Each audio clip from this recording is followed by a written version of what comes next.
Something that's really popular this time of year and getting more popular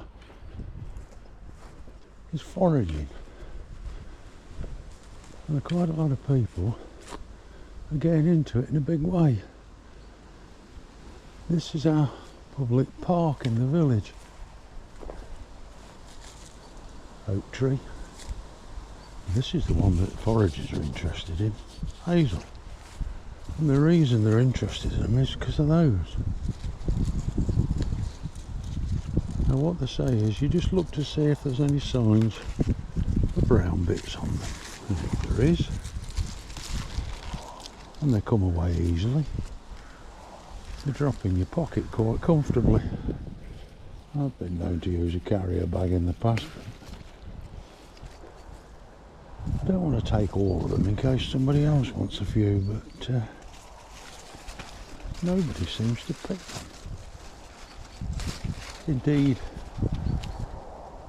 earlier on, we didn't even want to pick the blackberries. How times have changed. Everything now comes in a tin or a packet or frozen. Nobody's interested in free food. Full of protein. Oh, stunning. You can do all sorts of things with them. I eat them raw. A lot of people tell you, oh no, you ought to cook them, do this, that and the other. I should take these home. They're a bit small, I'll leave them. I'll take these home and just leave them in the conservatory in the sunshine for a few days. And the whole of the shell is at the moment, it's just little bits at the back that are brown. They look a bit green on the bottom. But they are ready, they are ripe.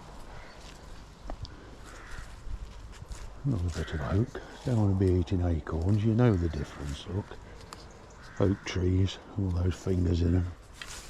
Hazel trees, almost a round leaf. Can't really mistake them. And let's face it, you're not going to mistake that fruit. I'm only going to get a few. We're lucky because we're in a surrounded by a desert, if you like, of agricultural land. Our village isn't connected to any woodland directly, so squirrels are extremely rare, because if we had got any squirrels in the village, these would be gone, as they are very, very much a favoured food of the squirrel, red or grey. I'm just being selective here. I'm not taking everything. I'm leaving a few for somebody else if they want them. They're not quite ripe, and some of them are only just on the edge. I'll leave those. Somebody else could pick those in a few days' time and they will be ripe. But there are some ripe ones. They're quite tricky to find, look, hiding in there in that little corner. They're not on the top always where you can see them. Quite often they're hiding. You just need to get underneath the leaves. You know, those have just come off and fallen on the ground. All I did was touch them, I didn't pull them. That's telling me these really are ripe. Now, depending on where you are in the country, you might not have them ripe yet, or they might have gone over by now. But here's the interesting thing, look. That's next year's fruit. That's the catkins already forming. It's a cracking tree as a hazel. These aren't managed, they're not coppiced. They're just left. I don't think the parks have got anybody who knows what to do with a tree, to be honest. I think they've just been dumped here and left to grow because they're ornamental. The village hall committee, which I used to be involved with, but I've got older and less tolerant of some people, I've stepped away from that, but they have planted one or two apple trees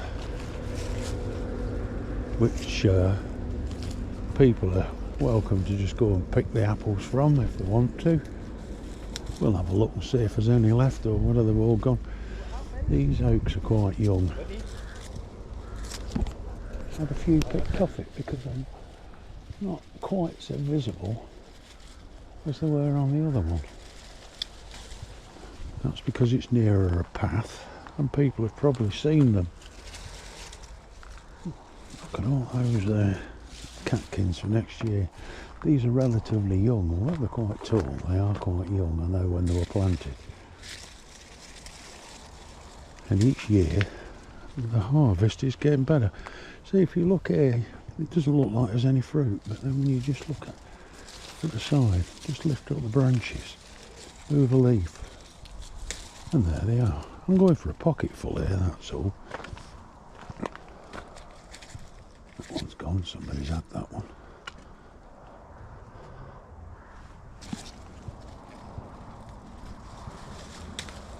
They're not a bad size. They're not the huge cob nuts that you buy in the shops. These are hazel. A tree that used to be used for absolutely everything. Wattle and daub. People built houses using this stuff back in the Middle Ages. It was a tree that was harvested, farmed even. It was a tree that provided so many things for people back in the day. In modern society, supermarket shopping, an awful lot of this has just been forgotten. Shame really, but there you are. Right, that's hazelnuts for you. Just so you can see the difference. You won't mix those acorns up, will we? There is a way of making those edible, but I think it involves quite a lot of work because they do carry a toxin, so I've never bothered trying to do anything with them. Leave those for the animals and the birds. Jays like those.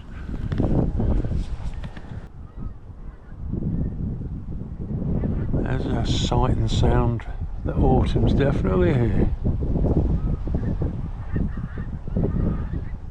Not the crow, the pink-footed geese. They arrive in their thousands in the nearby town on the basin at Montrose.